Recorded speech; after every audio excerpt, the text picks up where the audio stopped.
José Viñuela, reconocido periodista chaqueño, que incursiona ahora en el ciberperiodismo, actualmente está en España, así que le agradecemos enormemente la deferencia de conectarse, porque sabemos que es complejo, es difícil, está haciendo una tarea de familia, pero siempre no abandona esa mirada, esa lectura periodística, ese trabajo periodístico, y aprovecha esa circunstancia en el país ibérico para también llevar adelante esa impronta periodística. José, gracias por comunicarse y seguramente tenés mucho para contar al respecto de lo que estamos hablando. Bienvenido, José, ¿cómo vamos? ¿Qué tal, Roberto? ¿Cómo estás? Un saludo a la audiencia de FM Independencia y específicamente al dedo en la llaga. Bien, Bien, qué bien se te escucha. Parece que estás acá en cualquier bar de Resistencia, José. bueno, me alegro mucho. José, ¿qué es lo primero que tenés que sostener, afirmar, analizar de esto que estamos nosotros tratando de enfocar en donde decíamos, no nos gusta esto de que algunos medios, algunos dirigentes políticos, mencionamos el caso de Macri, que había dicho que la sociedad argentina es la más fracasada de los últimos 70 años, pero también todo el tiempo parece estos medios, una parte por lo menos, una parte de la dirigencia política, nos llevan a pensar o nos quieren hacer pensar que la única salida esperanzadora de nuestros jóvenes, de nuestra sociedad, sea Ezeiza o el exterior. Nosotros disentimos de esa mirada. ¿Cuál es tu lectura acerca de esto?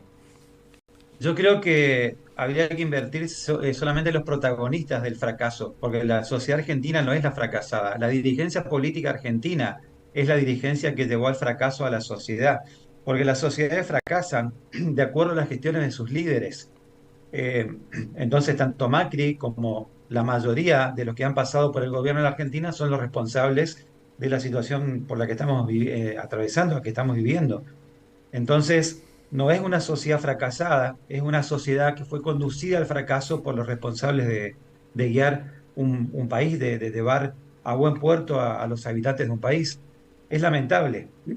Yo fui el primer periodista de la Argentina que le mostró a los argentinos cómo nos estaban robando permanentemente con los precios de todas las cosas, absolutamente todas las cosas.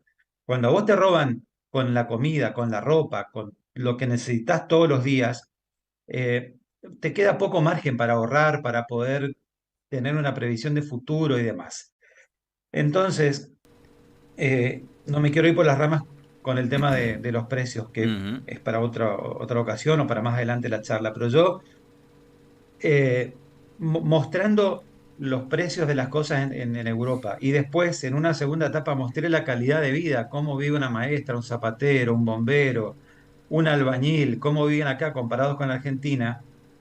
Claro, si vos sopesás una cosa con la otra, parece que hay una sociedad fracasada, pero yo te repito, el fracaso estrepitoso de la Argentina es la dirigencia política y nosotros, con esa cuestión de que parece que te metes en la política y te metes en la mierda, bueno, evidentemente vamos a tener que meternos en la mierda para tratar de limpiar un poco y que haya alguna esperanza, porque te digo una cosa, Mm. esa gente que tiene una mirada desesperanzada, pero dejando de lado a Macri, porque Macri no puede abrir la boca porque es un tremendo hijo de perra, no puede abrir la boca para cuestionar a la población argentina. Mm. Pero Ahora, siendo objetivos, sí. y con esto, con ser objetivos, yo no quiero decir la sociedad está fracasada, fracasó, la sociedad es un desastre, Mm. como que la culpa fuese de la gente, porque Claro. si hay alguien que estuvo metido entre los piqueteros, en los asentamientos, mostrando realidades, fui yo. En los últimos años lo hice siempre y en los últimos años se conoció más mi trabajo por lo de las redes sociales. Ujú. Pero si uno tiene que analizar fríamente lo que pasa en la Argentina, háganlo, pero despójense de toda ideología, despójense de toda simpatía política para poder entender lo que pasa. Si ustedes salen a las calles de Resistencia hoy por hoy y ven lo que hay en Resistencia, y salen a las calles de Salta, de Tucumán, de donde sea que vivas, salvo excepciones muy escasas en la República Argentina, te vas a dar cuenta de cuál es la realidad de la sociedad.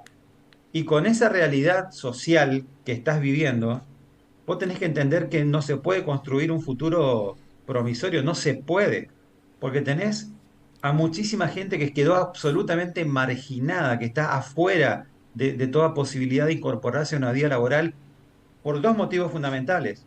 Primero, y ante todo, porque no hay trabajo en ningún lado, salvo que no sea en la municipalidad, en la casa de gobierno, con un contrato basura que le permita apenas comer mal. y segundo, porque si hubiese trabajo, si hubiese donde trabajar, la mayoría de la gente no tiene la necesaria capacitación para trabajar, pero básicamente no hay dónde trabajar. Díganme dónde, a dónde, Ahora, en qué ¿no considerás, empresas. José, que el problema en Argentina ya no es el trabajo en sí, no es contar o no con un empleo, porque mayoritariamente yo creo que la gente trabaja, pero recién contábamos, por ejemplo, un dato del Observatorio de la Deuda Social de la Universidad Católica Argentina, que reafirmaba que el Ujú. 30% de los trabajadores registrados en Argentina son pobres. El problema no pasa por lo salarial más que por si hay o no trabajo, porque empleo parece ser que hay, y hay lamentablemente mucho empleo precario, mucho trabajo en Ujú. negro, pero el tema es que los salarios no están acorde con el nivel de lo que hay que ganar, de lo que hay que tener para no ser pobre en nuestro país. ¿No pensás que por ahí está la problemática? Y también no omitís, José, en tu mirada, en tu lectura, respecto de la dirigencia política, que por supuesto debe tener responsabilidades de esta realidad, al poder real, el poder empresarial, que cada vez es más rico, cada vez se está marcando que los poderosos cada vez ganan más y los trabajadores cada vez ganan menos. ¿No tienen también una incidencia al poder real respecto de esta realidad que tenemos en nuestro país? Bueno, sí, tenés razón. Yo Ujú. habitualmente hablo la gente cree que, por ejemplo, el poder prensa es el cuarto poder, el poder de Claro. los medios. En realidad, los poderes, a mi criterio, son los siguientes, que en este orden. El primero es el poder económico, que es el poder real. Ujú. En el segundo lugar está el poder de los medios de comunicación, que están subordinados al poder económico. Y en tercer lugar, el poder político, que también, lamentablemente, y no en todos los casos, pero en la mayoría de los casos, también está subordinado al poder económico. Ujú. Tanto los medios de comunicación como la política se convirtieron en herramientas de los medios económicos para subordinar a la gente. Entonces, sin duda que ese es el gran problema. ¿Y qué pasa cuando aparece un líder que pone los huevos sobre la mesa y dice, no, muchachos, este no es el camino y se enfrenta con el poder real? Ya vimos lo que pasa. Bueno, lo tumban, José, no dura. O hay Bueno, una pero por eso, opereta o campañas, incluso los medios somos muchas veces muy funcionales, o algunos medios son funcionales a ese tipo de operaciones en donde el que enfrenta al poder real es subestimado. Ha pasado, recuerdo, por ejemplo, apelando, recurriendo a la historia, con Hipólito Yrigoyen, con Arturo Ilía cuando osó enfrentar a las farmacéuticas, a Alfonsín ujú, también, le ha pasado a Cristina Fernández. El tema es cómo también accionan los medios, ¿no? En relación a esto. sí, exactamente. Bueno, antes de que gane Macri, yo llegué a la conclusión de que iba a ganar Macri y bastante tiempo antes. Ujú. Me decían que yo estaba loco, que era imposible que Macri le gane a Scioli, pero recorriendo la calle, como habitualmente hago yo, y hablando con la gente, te das cuenta de que había un montón de gente muy humilde, muy pobre, que iba a votar a Macri. Y el colmo de los colmos fue escuchar a un laburante de una estación de servicio que me dice, no, yo lo voy a votar a Macri porque con Menem yo estaba bien. Entonces, ahí tenés todo el rol que saben que juegan los medios de comunicación a la hora de convencer a la gente que tenías a una cantidad enorme de personas mal informadas, personas que ni siquiera pudieron a lo mejor terminar convenientemente sus estudios primarios, secundarios, que iban a votar en contra de sus propios intereses, absolutamente en contra de sus propios intereses, y lo hicieron y después lo padecieron. Pero había otro sector de una clase media argentina que también hizo lo mismo y era gente preparada, era gente que tenía una capacidad de análisis un poco mayor a la de cualquier otro laburante común y corriente. Y esa gente también cayó en la trampa. Cayó en la trampa de Macri, por ejemplo, Ujú. en mi gobierno nadie va a pagar impuestos a las Ujú. ganancias. Y no solo que siguieron pagando, sino que hubo más gente que pagó Claro. impuestos a las ganancias. Entonces, eh, a ver, en mi caso particular, yo comencé con esto en el gobierno de Macri, tan duro como siempre yo en las críticas, que por ahí me exacerbo, pasé a ser era algo así como un defensor del cristianismo y de la cámpora, o Néstor Kirchner en su Ujú. momento, y ahora hago lo mismo con el presidente paupérrimo que tenemos, y me dicen que me vendí, que ahora me pagan Macri para que hable mal de Fernández, pero en realidad yo ya no soporto como ciudadano lo mal que estamos los ciudadanos, lo mal que está la sociedad en la que vivo, porque te repito, Cada vez que salgo a, la ciudad, a las calles de mi ciudad me siento mal porque sé que esa gente no tiene chance de absolutamente nada. No hay chances de nada. Entonces, sí que hay responsabilidades del periodismo, sí que el periodismo es herramienta de los medios poderosos, algunos por conveniencia económica, otros por estupidez, digamos, por pedida transitiva, por repetir cosas que repiten otros periodistas a los que uno supuestamente le tiene confianza. Ujú, Eso pasa, ese efecto derrame, ¿no? De lo que se dice en cuatro o cinco medios de la capital federal, ujú, después hasta en una radio del impenetrable tenés un tipo que está leyendo y repitiendo el mismo mensaje. Es complicado, realmente es complicado, porque hay un mundo que se convulsionó con la pandemia, que se convulsionó con la guerra de Rusia, o la invasión de Rusia a Ucrania, y las cosas se afectaron en todos lados. Entonces, cuando vos decís, por ejemplo, que es lógico que haya un agravamiento de la situación económica en la Argentina, te dicen, eso lo defendés a Fernández y bla, bla, bla, bla. Y yo estoy acá en España ahora en este momento, y acá hubo un agravamiento de la situación económica. Ustedes no saben lo que es estar acá y escuchar a gente que tuvo el precio de la leche durante 40 años valiendo lo mismo, ujú, pero te digo el precio de la leche por decirte, claro, los precios de todas las cosas costaban lo mismo en 40 años y de repente aumentaron un 10%, ¿entendés? claro, Ellos también se sienten mal. claro. Pero bueno, inclusive hice una nota que no la publiqué todavía, la voy a publicar con un muchacho que me cuenta, Ujú, un bombero justamente, cómo está, entre comillas, de mal a partir de la inflación, cómo le aumentó la hipoteca, si eso le impide vivir con la calidad de vida que tenía antes o no. Pero a todos, cuando te afectan tu calidad de vida, aunque tu calidad de vida sea superlativa, ujú, digamos, te sentís afectado. Yo estoy acá y escucho mucha gente que se queja, pero yo estoy en una casa de dos jubilados que ustedes no pueden creer lo que es la casa. claro. Y por supuesto que se quejan porque no están como estaban antes. Claro, van Pero perdiendo esa calidad de vida que ya lo tenían casi incorporada. Ahora, José, ¿y cómo influyó, considerás, porque justamente ayer se cumplió un año de la guerra Rusia-Ucrania y da para largo, pinta que va a ser mucho más largo de lo que se pensaba cuando recién comenzó? ¿Cómo afecta? Porque sé que en Europa afecta y mucho al valor, por ejemplo, de la tarifa eléctrica. España también se ve afectada por esa situación del conflicto bélico Rusia-Ucrania y aumentó considerablemente la tarifa eléctrica, por ejemplo. no, no, te explico por qué. Ajá. No específicamente por la guerra. Acá se produjo un incremento y hay avivadas porque estaba escuchando ayer justamente que las compañías eléctricas en España obtuvieron ganancias superiores a 2.000 millones de euros. ¿Sabes lo que es tener ganancias Uf. superiores a 2.000 millones de euros? Y yo estaba hablando con mi amigo acá, le decía, pero ¿cómo el gobierno no le pone un límite? O sea, porque esas ganancias están obviamente relacionadas con lo caro que te sale la electricidad a vos. Y entonces me dicen que no, que ya se intentó hacer eso, el gobierno de Sánchez intentó, pero la Corte Suprema de Justicia dijo que era ilegal. Bueno, Acá fíjate, las empresas pueden claro. ganar lo que quieran. Bueno, fíjate lo que es la justicia también siempre accionando para el poder real. Algo muy parecido, muy similar Eh, que pasa acá en Argentina también todo el tiempo. Exactamente, pero acá les quiero especificar algo. El gas a ver, para entenderlo mejor, nosotros creemos, o en la Argentina, no es que creemos, la energía eléctrica en la Argentina está hecha por represas, Itaipú, Yacyretá y demás. En, en, en Europa en general y específico en España, que conozco bien el tema, por eso lo puedo contar, Ujú, no hay gas en las casas. Entonces estoy en una casa que no tiene nada, no hay nada a gas, ni la cocina, nada, ni el calefón, ujú. nada, es todo eléctrico. La electricidad se genera en plantas que procesan el gas y generan electricidad con el gas, no con represas, lo generan con gas. El gas que llega a España viene de Argelia, no viene de Rusia. Ajá. Entonces, no hay motivo para que haya aumentado la electricidad como sí aumentó. Pero, por ejemplo, quiero que entiendan, y en esto tengo que hacer una comparación no en pesos, sino en porcentaje de salario para que ustedes me entiendan lo que cuesta la electricidad hoy por hoy en España. Estamos en una casa en la que viven dos jubilados. Uno gana más de la mínima y otro gana la mínima.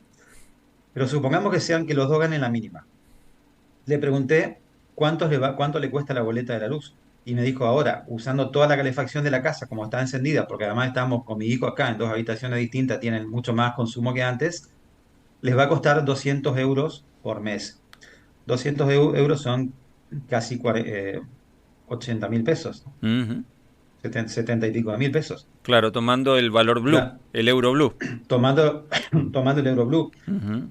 Pero si vos decís que son 200 euros y que cada persona de este matrimonio gana 1.000 euros, ellos con el 10% de lo que ganan pagan la luz, Ujú. con el 10%. Pero porque están pagando caro, porque estamos en invierno, porque la luz aumentó considerablemente, por eso les va a salir un poco más caro. Pero de todas formas, la incidencia en el precio de la luz no es ni parecida a la que por ahí tenemos en la Argentina nosotros en relación salario-costo de la factura.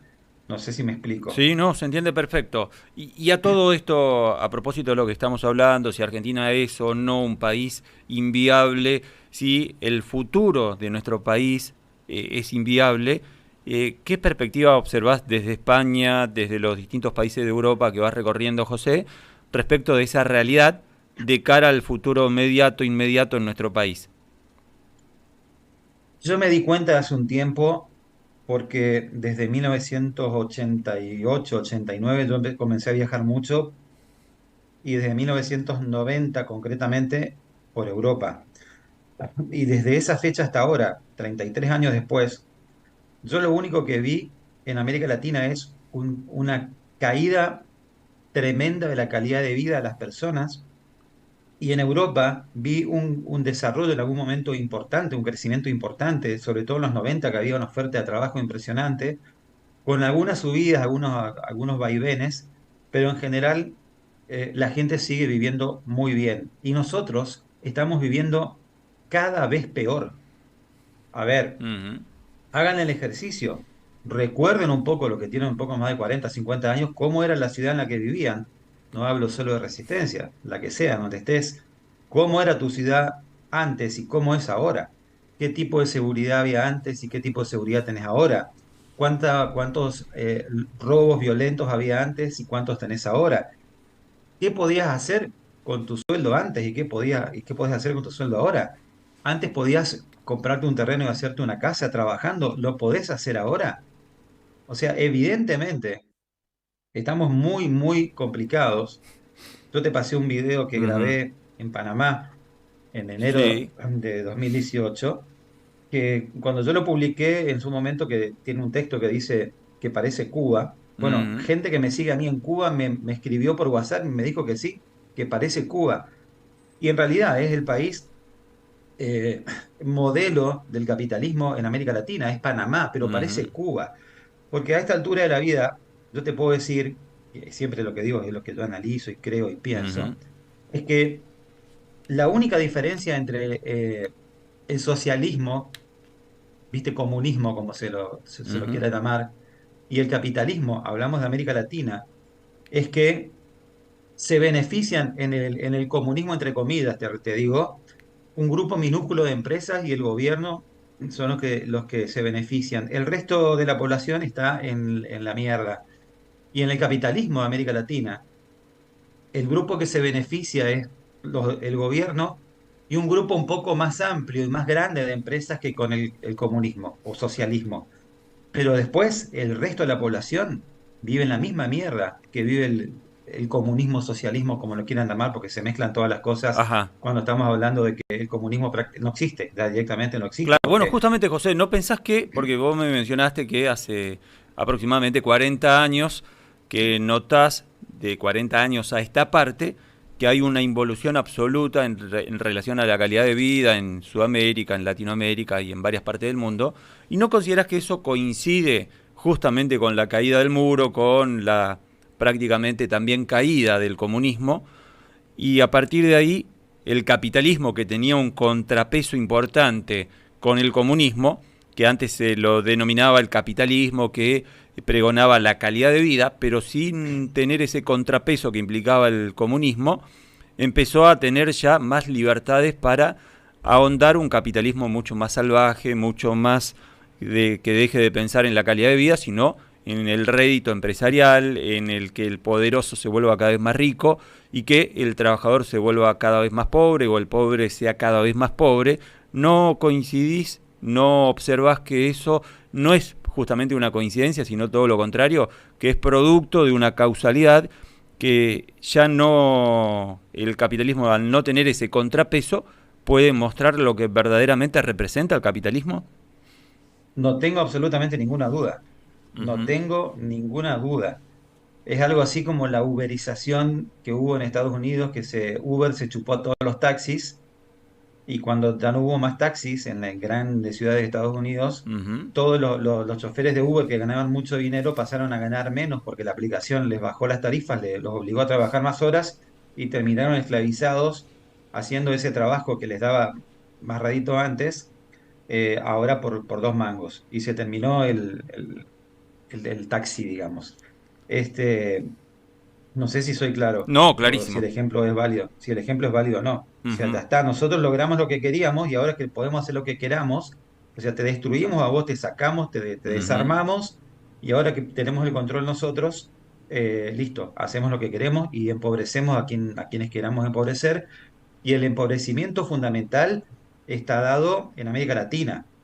Es casi, y van a intentar llevar a América Latina a una gran parte de la población, no te digo a los niveles africanos porque no van a poder, pero sí a un empobrecimiento importante y van a buscar que la gente trate, o mejor dicho, que tenga la menor posibilidad posible Ujú. de, disculpad la redundancia, No, por favor. las menores chances de instruirse, de Claro, educarse. último, Realmente. lo último, José, y tiene que ver con el tema de recién advertías de lo que ya contabas que durante la elección del 2015, cuando Macri accedió al poder, vos advertías que en realidad la sociedad estaba siendo engañada por el macrismo.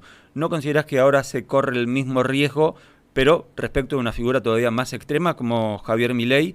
¿No considerás que esto pueda llegar a ocurrir? ¿O pensás que no le da Yo, todavía la nafta a Milei como para hacer No, el... no, es que puede pasar cualquier cosa, Roberto. Yo Ujú, pensaba hace, no sé, un año y medio atrás, que con el proceso de embrutecimiento de la sociedad argentina, Milei, a lo mejor en 4 años más, 8 máximo, podía ser presidente. Pero con lo que está pasando ahora, al escuchar sobre todo a un montón de gente joven que cree que lo que dice Milei es cierto, eh, es muy probable que tenga muchas chances de que pueda acceder, no, no sé si a la presidencia ya en estas elecciones, pero todo puede ser posible. Ahora, es tan fácil desenmascarar a Milei y me llama la atención que periodistas muy inteligentes, no como yo, gente ujú. muy inteligente, cuando dicen, por ejemplo, y este es un ejercicio que sería interesante hacer, voy a ver si lo puedo hacer, no sé cómo estás de tiempo vos. No, bien, bien, bien, bien, tranqui. Voy a intentar hacerlo al mismo tiempo que te hablo a vos, Ujú, le voy a hablar a Google. Porque, por ejemplo, Milei dice que hay que dolarizar la Argentina, ¿de acuerdo? Que hay que quemar el Banco Central.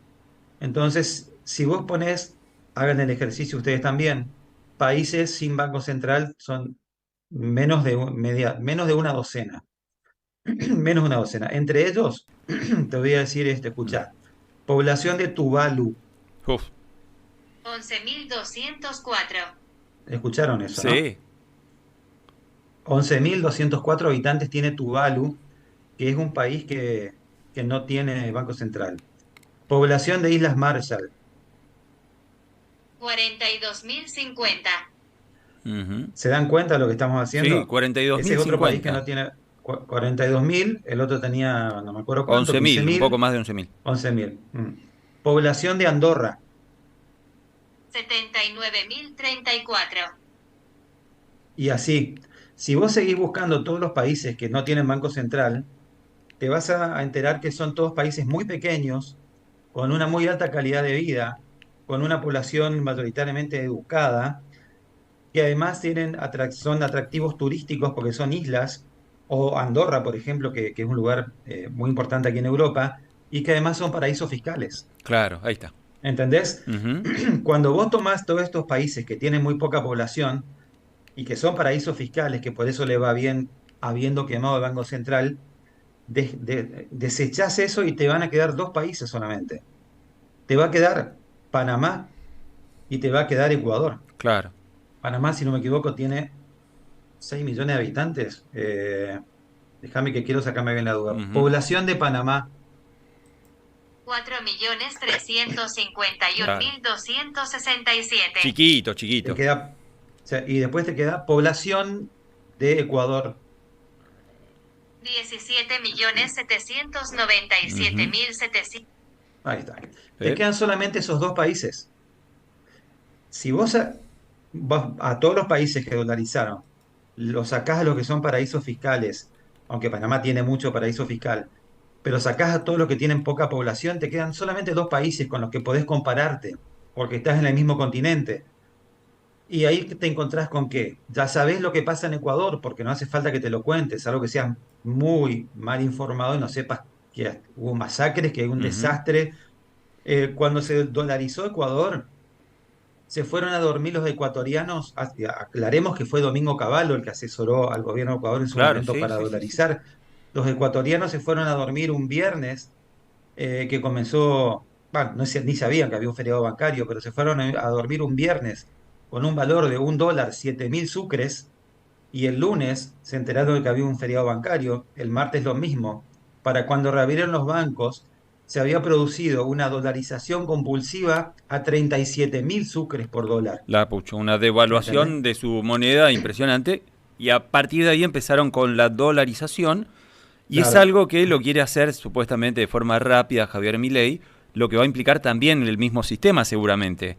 Una No sé devaluación de cómo la sea. capacidad de nuestra moneda, ¿no? Claro. Ese es el modelo de dolarización total en el que desaparece la moneda y circula solo el dólar. Entonces tenés claramente desacreditable el discurso de Milei con lo que pasa en Ecuador. Ujú. Pero si te vas al paradigma de la liberalidad económica en América Latina, que es Panamá, bueno, claro, si uno conoce lo que ve en la tele, está fantástico. Si fuiste a Panamá City, estuviste ahí en la zona de los shopping, al lado del mar, perfecto, pero alejate un poco de Panamá City, como hice yo y como te mostré en el video, Ujú. y te vas a dar cuenta del proceso de embrutecimiento y de empobrecimiento enorme que tuvo la población de Panamá. ¿Y Panamá qué hizo? Panamá dolarizó y tienen un 1-1 con el dólar. No es que desapareció la moneda. Panamá tenía el modelo Cavallo, Claro, la pero ¿sabés convertibilidad. desde, claro, la Ujú. convertibilidad, pero ¿sabés desde cuándo? Desde 1904, y todo esto que te lo digo, yo lo investigué, lo pueden googlear, pueden sacarse todas las dudas, no estoy hablando al pedo. En 1904, Panamá convirtió su moneda, que es el balboa, la convirtió en un 1-1 con el dólar. Las monedas, moneda a moneda, no te hablo del papel, la moneda es igual, las monedas del balboa, las de 25, las de 50, son parecidas, casi calcadas tienen que serlo, a las de dólar, porque las máquinas expendedoras de lo que sea funcionan ya sea con monedas de balboa o con monedas de dólar. Ujú. Pero la población, el embrutecimiento de la población de Panamá y el empobrecimiento fue tremendo. Entonces, si vos arrancás con un país como Panamá, a dolarizar hace 120 años casi que dolarizaron, y cada vez están peor, entonces la pregunta que hay que hacerle a Milei, mostrándole la realidad de Claro. Panamá, es ¿por qué en Argentina vas a dolarizar y en 5 años vas a estar bien? Si Panamá hace 100 que lo hizo y está cada vez peor. La ciudad de Colón, que ahí tenés el video, no sé si lo podrán poner ustedes en sus redes o no, Ujú. la ciudad de Colón en este momento está manejada por 23 bandas de narcotraficantes y es la segunda ciudad en importancia de Colón. Uf. Yo estuve ahí hace 30 años y volví hace 5 años y yo vi, porque claro, una cosa es cuando vos lo viste de antes y ves la realidad, ahí te das cuenta de lo que pasó. Y les quiero contar a la audiencia del Dedo en la Llaga Ujú. que intenté hablar con periodistas, no intenté, hablé con periodistas Claro. panameños para ofrecerles que me hagan videos de lo que pasa en esa ciudad para publicarlos en las redes y que le daba el total de la ganancia que me pueda dar la red en dólares para ellos o inclusive pagarles sus honorarios y ninguno se animó a hacerlo. Directamente tengo los audios en los que los tipos me dicen que no lo van a hacer porque, porque tienen miedo. Claro. ¿Entendés? Fíjate, en Rosario están amenazando a los periodistas de una cadena por lo menos. No, seguro. Y de hecho, Este, fíjate, José, la semana pasada hablamos con Carlos Delfrade, tal vez un diputado provincial y lo periodista conozco, también, sí, sí, lo uno de los que conozco. más sabe y Ujú. conoce de lo que pasa en el narcotráfico en Rosario, y él decía que él también fue amenazado de muerte por algún sector narco de esa ciudad.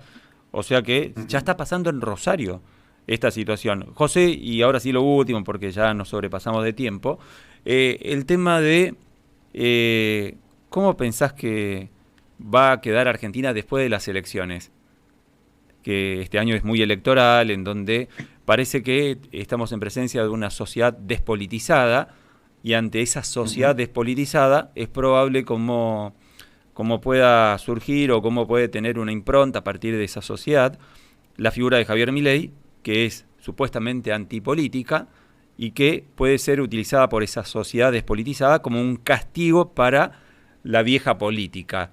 ¿Qué Argentina nos espera después?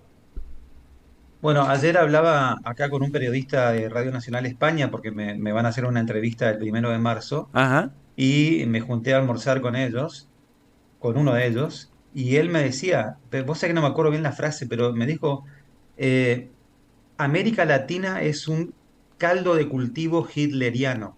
Uf.